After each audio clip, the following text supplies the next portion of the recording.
اصل بات جو ہمارا مقصد ہے وہ کیا ہے؟ زکوٰۃ کی اہمیت دلوں میں بڑھ جائے کہ یہ اللہ رب العزت کا حکم ہے، دین کے 5 بنیادی ارکان میں سے ایک ہے، اس کے بغیر اسلام مکمل نہیں، ہمارا دین مکمل نہیں ہمارا۔ اور پھر اس میں اللہ نے ہمارے لیے برکات کیا رکھی ہیں، وہ ہے اس میں نہ دینے والے کو سزا کیا ہے اور کیوں ہے، یہ بھی ذکر آئے گا انشاءاللہ، اور اس کی ترغیب، اس کی اہمیت، یہ ساری چیزیں جو ہے نا یہ ہمارا زیادہ موضوع رہے گا۔ ابھی 11ویں سپارے کی آیت ہے، خذ من اموالہم صدقۃ تطہرہم۔ اللہ اپنے محبوب کو فرما رہے ہیں، میرے پیارے، میرے محبوب صلی اللہ علیہ وسلم، آپ اپنی امت سے، صحابہ کرام سے ان کے مالوں میں سے مال لے لیجئے۔ خذ من اموالہم، کچھ لے لیجئے، سارا نہ لے لیجئے، پورا نہ لے لیجئے، کچھ لے لیجئے۔ اللہ چاہتے تو یہ بھی فرما سکتے تھے بھائی لے لو سارا، اللہ نے کہا نہیں، کچھ لے لیجئے، جس کے ذریعے سے آپ انہیں پاک کر دیں گے، ان کا مال بھی پاک ہوگا، یہ خود بھی پاک ہوں گے، اور یہ ان کے لیے برکت کا ذریعہ بنے گا۔ اور محبوب آپ ان کے لیے دعا کیجئے، وصلی علیہم، وصلی علیہم، آپ ان کے لیے دعا کیجئے۔ ان صلاتک سکن لہم، آپ کی دعا ان کے لیے سکون کا، رحمت کا، مغفرت اور بخشش کا ذریعہ بنے گی۔ اللہ بڑا سننے والا ہے، بڑا جاننے والا ہے۔ نبی کریم صلی اللہ علیہ وسلم جب صحابہ کرام سے زکوٰۃ، صدقات، وصول، عطیات کر لیتے تو ان کے لیے دعائیں کرتے ہیں۔ اگر کوئی سواری پہ سوار ہو کے آتا اور کچھ دیتا تو اس کی سواری میں برکت کی دعا کرتے ہیں۔ تو آج بھی الحمدللہ علماء، مشائخ نبی علیہ السلام کی اس سنت کو پورا کرنے کی کوشش کرتے ہیں کہ جو بھی کوئی زکوٰۃ، صدقات، عطیات لے کر آتا ہے اور حوالے کرتا ہے تو ان کے لیے دعائیں ہوتی ہیں۔ قرآن کے اندر آ گیا ان صلاتک سکن لہم، محبوب کی حیات میں محبوب کی دعائیں صحابہ کے لیے خیر کا ذریعہ ہوتی ہیں، اور اب علماء اور مشائخ کی دعائیں آنے والوں کے لیے خیر کا ذریعہ بنتی ہیں۔ تو یہ اس کے اندر ایک بہت بڑی اہمیت کی چیز ہے۔ اچھا، یہاں ذکر ہوا اسی آیت میں وَتُزَكِّيهِمْ بِهَا، اس میں تزکیہ بھی ہوتا ہے۔ تزکیہ نفس عام طور سے جو ہم سنتے ہیں تو اس میں یہی ایک کانسیپٹ ذہن میں آتا ہے عمومی طور پر، بھی کسی اللہ والے سے بیعت ہو جاؤ، ذکر مراقبے کرو، اتباع سنت کرو، گناہوں کو چھوڑو، رابطے میں رہو، آنا جانا رکھو، صحبت اختیار کرو، آہستہ آہستہ آہستہ تزکیہ ہو جائے گا۔ یہی چیز عام ذہن میں آتی ہے، اور یہ واقعتاً صحیح ہے کہ تزکیہ نفس کے لیے کسی اللہ والے کی صحبت، ذکر کی کثرت، اتباع سنت، گناہوں سے بچنا، یہ 4 موٹی موٹی باتیں ہیں تو ہو جاتی ہے۔ لیکن یہاں مال کے ساتھ تزکیہ کا کیا تعلق ہوا؟ انسان کی زندگی میں بہت سارے معاملات ہوتے ہیں، تو بہت ساری چیزیں جو ہے نا نفس کے تزکیے کے اعتبار سے وہ صرف لا الہ الا اللہ کی تسبیح اللہ اللہ کرنے سے دور نہیں ہوتی۔ ایک آدمی ہے کنجوس، مکھی چوس، اس کو اللہ اللہ کرنے کا تو مزہ آتا ہے، لیکن جب خرچ کرنے کی بات آئے تو جان جاتی ہے، کہتے چمڑی جائے دمڑی نہ جائے، تو کام پورا نہیں ہوتا۔ تو بہت ساری چیزیں ایسی ہیں اصلاح کے حوالے سے، جب انسان اللہ کے راستے میں مال خرچ کرتا ہے وہ تب پاکی حاصل ہوتی ہے۔ اور جو روزہ ہے اس سے بھی تزکیہ نفس ہوتا ہے۔ تو مختلف چیزیں ہیں تزکیہ نفس کے لیے۔ ذکر اللہ اپنی حیثیت رکھتا ہے، انفاق فی سبیل اللہ، اللہ کے راستے میں خرچ کرنا، یہ اپنی کیفیت رکھتا ہے۔ اور یہ تزکیہ نفس ضروری کیوں ہے؟ تزکیہ نفس بہت ضروری ہے۔ بھئی کیوں ضروری ہے؟ ایک جگہ قرآن پاک میں اللہ نے فرمایا، جنت کی نعمتوں کا ذکر فرماتے ہوئے فرمایا وَذَلِكَ جَزَاءُ مَن تَزَكَّىٰ، کہ جنت کی نعمتیں ان کے لیے ہیں جنہوں نے تزکیہ نفس کر لیا۔ تو جنت میں داخلے کے لیے ضروری ہے، گندے نفس والے جنت میں نہیں جا سکیں گے۔ تو اس سے تزکیہ نفس بھی ہوتا ہے، زکوٰۃ صدقات سے نفس کا تزکیہ بھی ہوتا ہے۔ ہم میں سے بہت سارے لوگ ہمارے معاشرے میں زکوٰۃ، صدقات، عطیات اور خیرات ان کو نہ سمجھتے ہیں جیسے اینٹی بائیوٹک ہیں، اینٹی بائیوٹک سنی ہے نا، کھائی بھی ہوگی کبھی، اللہ حفاظت رکھے بچائے دوائیوں سے۔ ہم اینٹی بائیوٹک کب لیتے ہیں جی بتائیں، کب لیتے ہیں؟ جب بیمار ہوتے ہیں۔ جب بیمار ہوتے ہیں تو اینٹی بائیوٹک لیتے ہیں، اور پھر لیتے ہی چلے جاتے ہیں یا چھوڑ بھی دیتے ہیں؟ چھوڑ دیتے ہیں۔ کب چھوڑتے ہیں؟ جب طبیعت ٹھیک ہو جاتی چھوڑ دیتے ہیں۔ اینٹی بائیوٹک میں عام طور سے یہی کرتے ہیں نا، ہم زکوٰۃ صدقات کے ساتھ بھی اینٹی بائیوٹک والا حال کرتے ہیں، بڑی بری بات ہے یہ۔ جب کوئی پریشانی آئی، تکلیف آئی، تنگی آئی، گھر میں بیماری آئی، او چلو بھائی کچھ صدقہ دے دو، کچھ خیرات دے دو، دیکھو زکوٰۃ دی بھی کہ نہیں دی، وہ مال چوری ہو گیا، اچھا زکوٰۃ نہیں دی ہوگی، اب نکالو۔ اور جیسی ہی تنگی اللہ نے دور کر دی، تکلیف چلی گئی، بیماری چلی گئی، اب بھول گئے۔ تو اینٹی بائیوٹک اپنے مقام پر ہے، یہ زکوٰۃ صدقات کا حکم یہ ہر حال میں ہے، زکوٰۃ تو ہر حال میں حکم ہے، تو اس کو ہم اینٹی بائیوٹک کی طرح استعمال نہ کریں، بلکہ دین پہ مضبوطی سے چلیں، ہر وقت اللہ کے راستے میں خرچ کرتے رہیں۔ سخی اللہ کے قریب، سخی جنت کے قریب، سخی لوگوں کے قریب، اور سخی جہنم سے دور اور شیطان سے دور، اور بخیل اللہ سے دور، جنت سے دور، لوگوں سے دور، شیطان کے قریب اور جہنم کے قریب۔ تو اللہ کا قرب چاہیے تو اللہ کے راستے میں اللہ کے دیے ہوئے مال میں سے خرچ کریں۔ اب ہمارے لیے جو سب سے بہترین بڑی اور اعلیٰ مثال ہے وہ آقا نامدار حضرت محمد مصطفیٰ سرکار مجتبیٰ صلی اللہ علیہ وسلم کی ہے۔ آپ کی سخاوت کیسی تھی اس پہ غور کیجیے۔ نبی علیہ السلام نے بعض مرتبہ آنے والوں کو اتنی بکریاں دیں کہ جدھر دیکھو بکریاں نظر آتی تھیں، اتنی کثرت سے دیں۔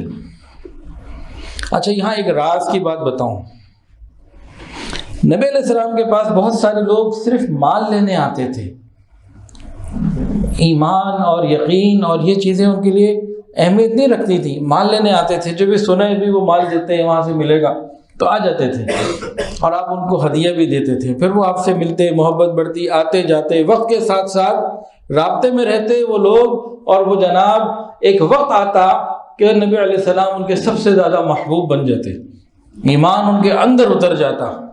آپ نے لوگوں کو مال دے کے اللہ کے راستے پہ لگایا، کتنا ایسا ہوا۔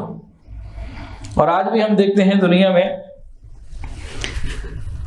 لوگ جب پریشان ہوتے ہیں نا، پھر آتے ہیں کسی کے پاس، حضرت کچھ پڑھنے کو بتا دیں، کچھ دعا کہہ دیں،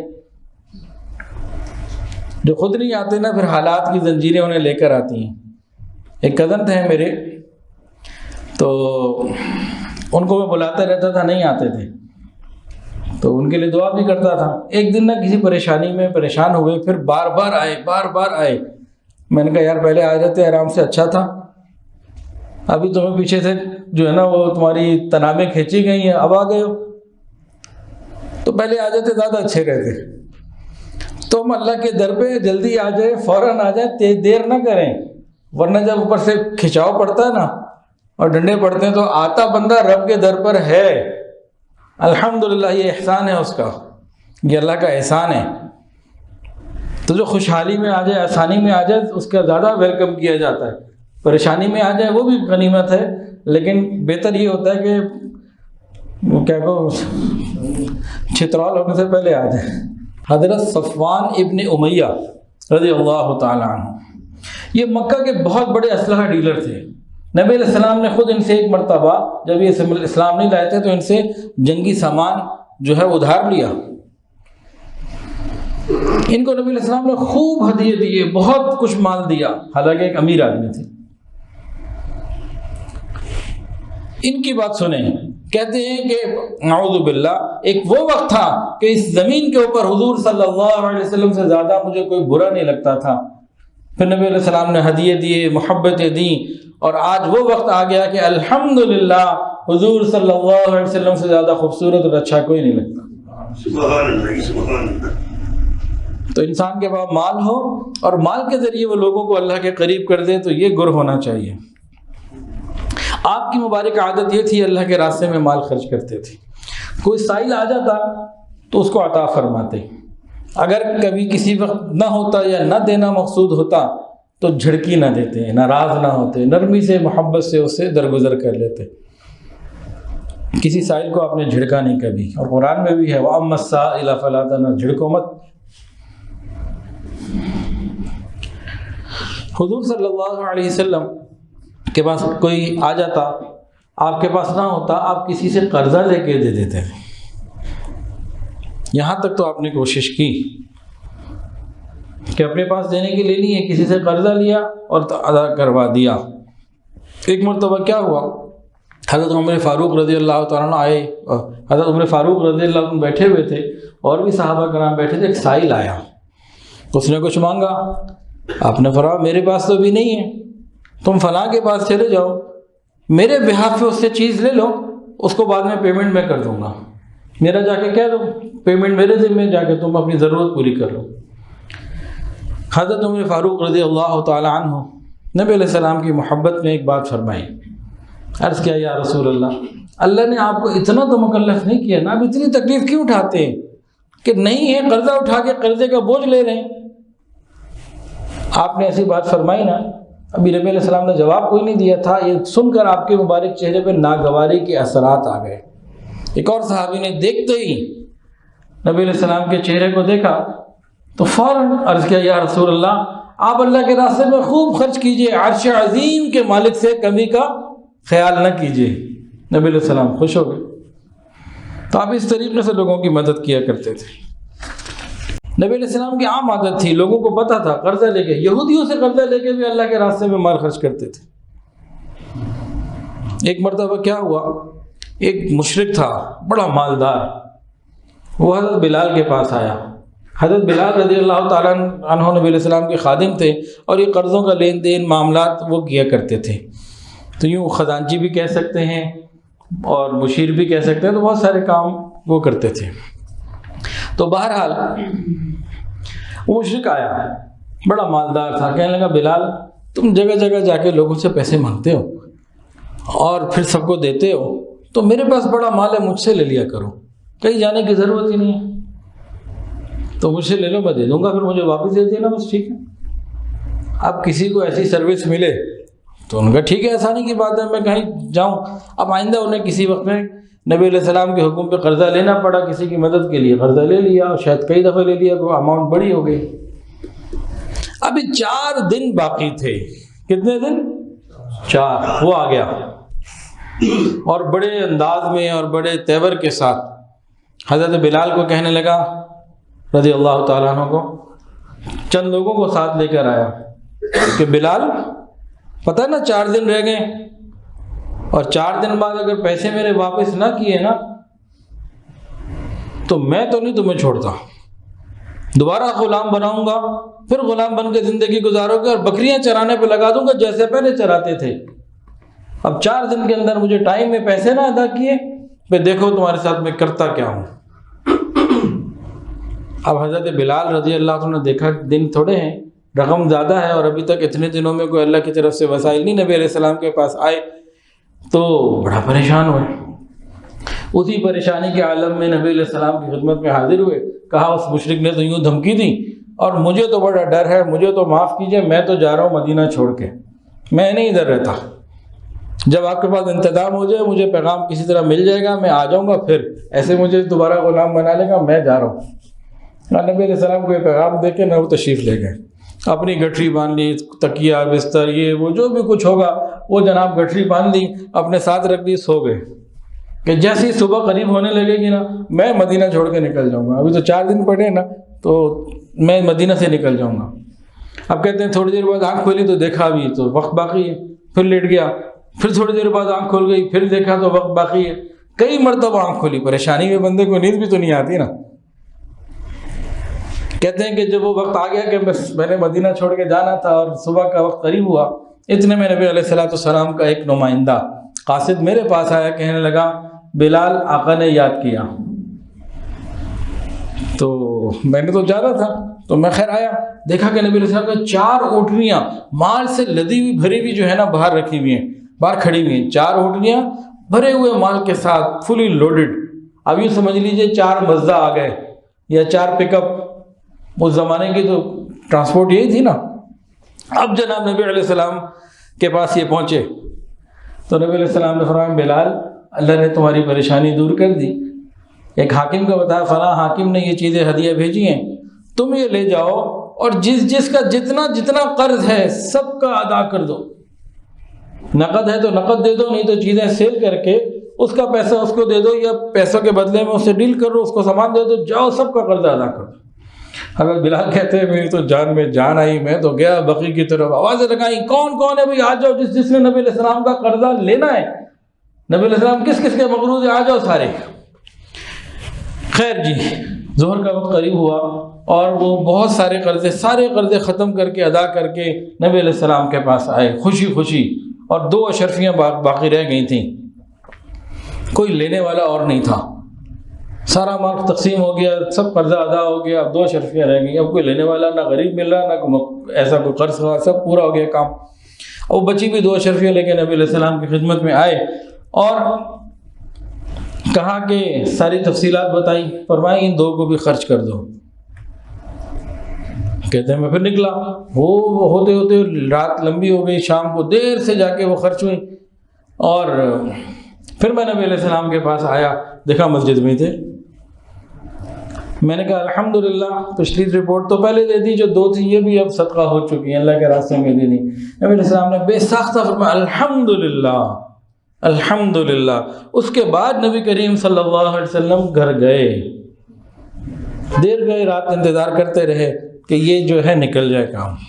بعض مرتبہ جب کوئی آدمی آتا ہے مال لینے، زکوٰۃ خیرات وغیرہ لینے آتا ہے تو ان کی طرف سے تکلیفیں بھی پہنچتی ہیں، بہت ہوتا ہے ایسا، برداشت کرنی چاہیے۔ ایک مرتبہ نبی علیہ السلام مسجد میں بیٹھے ہوئے تھے اور آپ نے دھاری دار نجران کی چادر مبارک جو ہے نا زیب تن کی ہوئی تھی، ایک شخص آیا، اس نے نبی علیہ السلام کی چادر کو زور سے کھینچا، آپ کی گردن مبارک پہ نشان تک آیا۔ اس نے کہا اللہ نے آپ کو مال دیا، مجھے مال دیجیے۔ صحابہ کو بڑا غصہ ہے، کیا بے ادبی کر رہا ہے، بدتمیزی کر رہا ہے۔ نبی علیہ السلام نے فرمایا ان کو مسکراتے ہوئے بڑے کول موڈ میں کہ بھئی لوگوں کی تکلیفوں پہ صبر کرنا چاہیے اور اس کو اتنا مال دے دو، تو یہ ہوتا ہے۔ حضرت جابر رضی اللہ تعالیٰ عنہ فرماتے ہیں جب میرے والد شہید ہو گئے تو نبی علیہ السلام نے مجھ سے پوچھا مال کی ضرورت ہے، کہاں ہاں مقروض بھی ہوں، حالات ایسے ہیں، فرمایا کہ اتنا دوں گا۔ اب اتنا مال آنے سے پہلے نبی علیہ السلام اللہ کے پاس تشریف لے گئے۔ بعد میں صدیق اکبر رضی اللہ تعالیٰ عنہ کے پاس بحرین سے مال آیا، جب مال آ گیا تو بلایا جابر کو، حضرت جابر رضی اللہ تعالیٰ عنہ کو، وہی نبی علیہ السلام نے تمہیں اتنا مال کہا تھا، اتنا میں تمہیں آج دیتا ہوں، یہ لے جاؤ۔ تو صحابہ کرام کی عادت بھی یہی تھی۔ ہمارا حقیقی مال کون سا ہے؟ جو اللہ کے پاس ہم نے محفوظ کر دیا، یہ حقیقی مال ہے۔ قرآن مجید کے اندر آتا ہے ما عندکم ینفد وما عند اللہ باق، جو تمہارے پاس سے ختم ہو جائے گا، جو اللہ کے پاس بھیج دیے وہ باقی رہے گا۔ صحابہ نے اس اصول کو سمجھ لیا تھا قرآن کے۔ نبی کریم صلی اللہ علیہ وسلم نے زکوٰۃ کی وصولی کے لیے نظام بنایا اور صحابہ کرام کو بھیجا کرتے تھے کہ تم فلانی جگہ جاؤ، ان لوگوں سے زکوٰۃ لے آؤ، تم فلانی جگہ جاؤ، تم فلانی جگہ جاؤ۔ تو آپ نے مختلف صحابہ کرام کو زکوٰۃ، صدقات، عطیات کی وصولی کے لیے باقاعدہ بھیجا۔ جو بھی دین کا کام ہے نا اس میں بے عزتی نہیں ہے، وہ عزت ہی عزت ہے۔ ایک مرتبہ حضرت عمر فاروق رضی اللہ تعالیٰ عنہ نے ایک صاحب کو کہا بھی فلانی جگہ جاؤ اور زکوٰۃ وصول کر کے لاؤ۔ کافی دیر بعد نظر پڑی تو وہیں تھے وہ، کہ تم گئے نہیں؟ اچھا تم کو یہ تو نہیں سمجھ رہے کہ زکوٰۃ وصول کرنے جانے میں کوئی کراہت ہے، کوئی کم بات ہے؟ فرمایا کہ دین پورا کرنے والا عمل ہے، جہاد کے برابر ثواب ملے گا۔ کئی لوگ ایسے ہوتے ہیں، وہ شرماتے ہیں جی کیسے کہہ دیں۔ تو زکوٰۃ کی وصولی جیسے ادارے ہوتے ہیں، مدارس ہیں، ٹرسٹ ہیں اور بہت سارے ادارے ہیں، تو ان کا پیغام کسی کو دے دینا، اللہ کے لیے مانگ رہے، اپنے لیے تو نہیں مانگ رہے، تو اس میں کوئی گناہ کی یا پریشانی کی بات نہیں۔ یہ سنت ہے اور دین کا ایک حکم ہے جو پورا ہو رہا ہے۔ اچھا زکوٰۃ کتنی ہوتی ہے جی؟ کتنے % ہوتی ہے؟ 100 روپے اگر ہو تو کتنی زکوٰۃ بنتی ہے؟ 2.5 روپے، 40واں حصہ۔ حضرت فاطمہ سے کسی نے پوچھا، ان کا تمہارے لیے 40 میں سے 1، میرے پاس 40 ہو تو سارے ہی دے دوں۔ اور ان کا عمل بھی واقعی ایسے تھا۔ تو 40 میں سے 1، 100 میں سے 2.5، یہ زکوٰۃ ہے۔ زکوٰۃ عورتوں کے اوپر بھی واجب ہے جن کے پاس سونا چاندی زیورات وغیرہ ہیں۔ اچھا جی، ایک سوال آپ سے، انسان پر بہت ساری چیزیں ہوتی ہیں، زکوٰۃ کن 4 چیزوں کے اوپر ہے وہ بتائیں؟ مال تجارت، سونا چاندی، مال تجارت اور نقدی، 4 چیزیں۔ اور کوئی چیز، کوئی غلطی تو نہیں انہوں نے کر دی؟ 4 چیزوں کے اوپر زکوٰۃ واجب ہے، سونا چاندی، مال تجارت اور کیش نقد، ان 4 چیزوں پر۔ انسان کے پاس تو بہت کچھ ہوتا ہے، اللہ کی کتنی رحمت ہے، یہ گھر ہے، اس گھر کے اوپر کوئی زکوٰۃ نہیں، بڑا ہے یا چھوٹا کوئی بات نہیں، کم قیمت ہے یا زیادہ قیمت کوئی بات نہیں، رہائش کا گھر ہے، گاڑی کھڑی ہے باہر، کوئی بھی ماڈل ہے، پرانی ہے نئی ہے، اپنے استعمال کی ہے تو کوئی زکوٰۃ نہیں۔ اب گھر میں فرنیچر ہے، اے سی ہے اور درجنوں چیزیں اور ہوتی ہیں، سب ایگزمپٹ۔ انسان کے اتنے مالوں میں سے صرف 4 چیزوں پر زکوٰۃ ہے، باقی سب ایگزمپٹ۔ کتنی اللہ کی رحمت ہے۔ زیورات کے اوپر بھی زکوٰۃ ہے۔ عجیب عجیب مسائل جی، جو پہنتے ہیں، جو ہاتھ کی چوڑیاں ان پہ نہیں ہیں، جو ناک پہ پہنی ہوئی اس کی نہیں ہے، جو لاکر میں اس کی ہے، جو گھر پہ اس کی ہے۔ کچھ کہتی ہیں جی وہ تو میری شادی ہوئی، شادی کے بعد ساس نے اپنے پاس رکھی ہوئی ہیں تو میری زکوٰۃ تو نہ بنی۔ بھئی مالک کون ہے؟ مالک پہ سونا پہ زیورات ہیں تو زکوٰۃ تو آئے گی آئے گی، آپ پہنتی ہیں یا نہیں پہنتی اس سے کیا لینا دینا؟ تو زکوٰۃ سونا چاندی پر ہے۔ اسماء بنت یزید رضی اللہ تعالیٰ عنہ سے روایت ہے، فرماتی ہیں کہ ہمارے پاس سونے کے کنگن تھے، پوچھا زکوٰۃ دیتی ہو؟ کہا نہیں، فرمایا کہ اللہ تعالیٰ ان کو آگ کا نہ بنا دے۔ اسی طرح ایک مرتبہ نبی علیہ السلام کے پاس ایک عورت آئی، اس کی بیٹی ساتھ تھی اور زیورات پہنے ہوئے تھے، پوچھا زکوٰۃ نکالتی ہو؟ کہا نہ کوئی زکوٰۃ نہیں۔ کہا کہ پھر تو جہنم کے جانے کے لیے یہ معاملہ ہے، تو دونوں کنگن صدقہ کر دیے۔ تو سونا اور چاندی یہ کسی شکل میں ہو، اس کے مالک کے اوپر زکوٰۃ ہے۔ استعمال ہوتے ہیں نہیں ہوتے، گھر میں ہیں، لاکر میں ہیں، اور جناب ساس کے پاس رکھے ہوئے ہیں، کسی کے پاس رکھے ہوئے ہیں، کسی کو استعمال کے لیے دیے ہوئے ہوتے نا۔ ایک بہن نے دوسری بہن کو کہا مجھے بھائی اپنی ذرا چوڑیاں دے دو، بعد میں دے دوں گی، اس نے دی ہے نہیں دی، اس نے کے پاس ہے، اب زکوٰۃ تو دینی ہے، اگر 4 سال بھی اس کے پاس ہوگا زکوٰۃ دینی ہے۔ تو سونا چاندی کی تمام شکلوں کے اوپر زکوٰۃ ہے۔ ہاں اس کے اوپر کوئی ہیرا لگا ہوا ہے، کوئی انگوٹھی ہے، اس پہ سونا تو ہے، چلو جی مثال دے رہا ہوں 50,000 کا، اور جو ہیرا لگا ہوا ہے وہ 20 لاکھ کا ہے، تو اس ہیرے پہ زکوٰۃ نہیں ہے کیونکہ وہ مال تجارت میں نہیں ہے۔ ہاں کوئی ہیرے کا تاجر ہو تو وہ کیونکہ مال تجارت ہو گیا تو وہ پھر دے گا، لیکن آپ کے پاس ہیرا ہو تو اس کے اوپر نہیں۔ سونا اور چاندی کے اوپر زکوٰۃ ہے۔ نبی علیہ السلام نے فرمایا تمہارے اسلام کی تکمیل میں سے ہے کہ تم مال کی زکوٰۃ نکالو۔ اسلام کی تکمیل زکوٰۃ سے ہوتی ہے۔ حضرت حسن رضی اللہ تعالیٰ عنہ سے روایت ہے، 3 باتیں بڑی عجیب فرمائیں۔ فرمایا اپنے مال کی حفاظت کرو زکوٰۃ دے کر۔ اپنے مال کی کیا کرو؟ حفاظت۔ کس طرح سے؟ زکوٰۃ دے کر۔ اپنے مال کی حفاظت کرو زکوٰۃ دے کر۔ اپنے بیماروں کا علاج کرو صدقہ دے کر۔ اپنے بیماروں کا علاج کرو صدقہ دے کر۔ اور مصائب کی موجوں کا دفاع کرو اللہ کے سامنے رونے دھونے سے۔ پریشانی ہے، تکلیفیں، غم آ جائیں، ان کی موجیں آ جائیں اور طوفان ہی آ جائے تو ان کا مقابلہ کیسے کرنا ہے؟ رب کے حضور رونے دھونے سے، اللہ کو منانے سے۔ 3 بڑی پیاری باتیں بتائی ہیں۔ اب حدیث سنیے، نبی علیہ السلام نے فرمایا جس شخص نے اپنے مال کی زکوٰۃ ادا کر دی، اس مال میں جو فتنہ اور شر تھا وہ دور ہو گیا۔ کوئی وائرس اگر تھا نا وہ نکل گیا۔ زکوٰۃ کے بارے میں سمجھنے کی ضرورت ہے کہ پوری ادا کرنی ہے، حساب کر کے ادا کرنی ہے۔ اندازے سے بہت سارے لوگ لمسم دے دیتے ہیں، غلط بات۔ حساب کر کے پوری ادا کریں، زیادہ چاہے جتنی مرضی دے دیں، نفلی صدقات اس کے علاوہ جو چاہے دیں، لیکن زکوٰۃ کا حساب کر کے دینی ضروری ہے۔ اور زکوٰۃ کتنی بنتی ہے؟ 100 میں سے 2.5%، ایسے ہی ہے۔ ایک آدمی نے 2.4 ادا کیے، 2.2 ادا کی، تھوڑی سی کمی رہ گئی، کیا ہوگا؟ یہ جو تھوڑا سا بچ گیا نا، جو نہیں دے سکا، نہیں دیا، یہ کینسر کے وائرس کی مانند ہے، اس کے باقی مال کو خبیث کرے گا، ناپاک کرے گا، تباہ کرے گا۔ تو زکوٰۃ حساب کتاب کر کے، بہت سارے دکاندار کہتے ہیں جی حساب کیسے کریں، کمپیوٹر کا زمانہ ہے، یہ کوئی بات ہے کرنے والی؟ نیت ہو بندے کی تو سب حساب ہوتے ہیں، نیت ہی نہ ہو تو وہ پھر بات الگ ہے۔ انسان کو خدا نخواستہ کینسر ہو جائے، علاج کروا لے، اس کی باڈی میں 2.5% کینسر تھا، علاج کروا کے 2.3 کا علاج کرا لیا، باقی کا چلو چھوڑ دو کوئی بات نہیں، وہ کیا ہوگا؟ دوبارہ ایک جگہ آگ لگ گئی، ایک بلڈنگ تھی 2.5% جل رہی تھی، 2.3 اس کو جو ہے نا بھرا دیا، اور پانی سے تھوڑی سی چنگاریاں رہنے تھی، چلو کوئی بات نہیں، وہ پھر بھڑک جائے گی۔ تو زکوٰۃ تھوڑی سی بھی چھوڑ دینا یہ دوبارہ خراب کرے گا، ہمیں اس کا خیال کرنا چاہیے۔ دیکھیں روزہ ہے، 7:05 پر اگر افطاری ہو غروب آفتاب اور کوئی 6:55 پہ روزہ کھول لے تو کیا بنے گا؟ ہو جائے گا کہ نہیں ہوگا؟ 4 رکعت نماز ہے، چوتھی رکعت میں تحیات کے بعد سلام پھیرنا ہے، وہ کوئی تیسری رکعت پہ سلام پھیر دے تو نہیں، رکعت نماز سے نہیں ہوگی نا، تو زکوٰۃ بھی پوری تسلی سے دینی ہے۔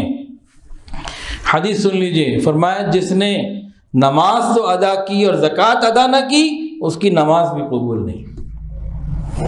قرآن مجید میں درجنوں مقامات پر زکوٰۃ کا ذکر۔ جس شخص نے 2.5% زکوٰۃ جو تھی ادا نہ کی، یہی مال اس کو گنجا سانپ بنا کر قیامت کے دن اس کو سانپ اس کو پکڑ لے گا، جہنم میں ڈالا جائے گا۔ اب ایک خیال پیدا ہوتا ہے کہ بھئی 2.5% ہی تو تھا نا، تھوڑی سی اماؤنٹ سی، اگر نہیں دی تو اتنی بڑی سزا کیوں؟ تو بھائی ہمیں مال کس نے دیا؟ اللہ نے، بغیر ہماری محنت اور عقل کے اللہ نے اپنے فضل سے دیا۔ اگر کسی کو یہ دماغ میں بھوت سوار ہے نا کہ جی میری عقل، میں بڑی بزنس ڈیل کرتا ہوں اور بڑے محنت کرتا ہوں، یہ عقل کس نے دی؟ اللہ نے۔ کہ جی میری تو دکان ہے، سارا دن دکان پہ بیٹھتا ہوں، تو دکان کس نے دی؟ کسٹمر کون بیچتا ہے؟ اب کسان کو دیکھیں، زمین میں بیج اندر ڈال دیتا ہے نا، وہ معمولی سا نرم سا بیج زمین کو پھاڑ کے جو باہر آتا ہے وہ کون نکالتا ہے؟ اللہ۔ تو اللہ ہی نے یہ سارا کچھ دیا، تو ہمیں چاہیے اگر ہم عقل استعمال کر رہے ہیں مال کمانے میں، تو عقل کس نے دی؟ اللہ تعالیٰ نے۔ اگر یہ عقل ذرا سی اوپر نیچے ہو جائے تو بندہ پاگل۔ اور اللہ رب العزت نے مطالبہ کتنا کیا؟ زکوٰۃ کا مطالبہ کتنا ہے جی؟ 2.5%۔ ہر مہینے، ہر ٹرانزیکشن پہ، جیسے موبائل کا لوڈ کراتے ہیں نا، ہر ٹرانزیکشن کے اوپر اتنے پیسے کٹتے ہیں، ایسا ہے جی کچھ؟ زکوٰۃ کا نظام اللہ نے آسان بنایا، ہر شخص اپنا کیلکولیشن خود کر سکتا ہے، کوئی مشکل نہیں۔ اگر ہوتا نا ہر ٹرانزیکشن کے اوپر تو بندہ مشکل میں آ جاتا۔ اللہ نے بہت آسان فرمایا، پورے مال میں صرف 2.5%، اور وہ بھی پورے سال میں صرف 1 مرتبہ۔ اگر اللہ چاہتے تو 2.5 کو 25 کر سکتے تھے کہ نہیں؟ 50 بھی کر سکتے تھے کہ نہیں؟ سالانہ کی جگہ ماہانہ بھی کر سکتے تھے کہ نہیں؟ کر سکتے تھے نا۔ اللہ نے کتنی مہربانیاں فرما دیں کہ میرے بندو 100 کا 100 میں نے تمہیں دیا، 2.5 تم میرے ان غریب بندوں کو دے دو جن کے پاس وسائل نہیں ہیں، اور باقی سارا تمہارے لیے پاک اور حلال۔ حدیث کے اندر آتا ہے کہ زمین میں کوئی مال خشکی میں یا بحر میں، پانی میں یا زمین کے اوپر تباہ نہیں ہوتا مگر وہ جس کی زکوٰۃ ادا نہ کی جائے۔ جب مال چوری ہو، تباہ ہو، تو عام طور سے پیچھے زکوٰۃ میں ڈنڈی ماری ہوتی ہے۔ یہ زکوٰۃ ادا کرنا کیا ہے؟ مال کی حفاظت۔ ہمارے یہاں ایک بڑا کامن ایک معاملہ ہے انشورنس کا۔ تو 2 لفظ ہیں، ایک ہے انشورنس اور ایک ہے ایشورنس۔ انشورنس تو شریعت نے حرام قرار دی، اس کا ایک متبادل ہے تکافل، وہ حلال ہے، تاہم انشورنس حرام ہے۔ لیکن جو شخص اپنے مال کی پوری زکوٰۃ ادا کر دے تو اللہ تعالیٰ اس کو ایشورنس دے دیتے ہیں مال کی حفاظت کی۔ اللہ تعالیٰ اس کے مال کی حفاظت کی ایشورنس دے دیتے ہیں۔ تو جو مال کی زکوٰۃ پوری ادا کرتا ہے، اللہ رب العزت اس کے مال کی حفاظت فرماتے ہیں۔ دارالعلوم دیوبند میں ایک خزانچی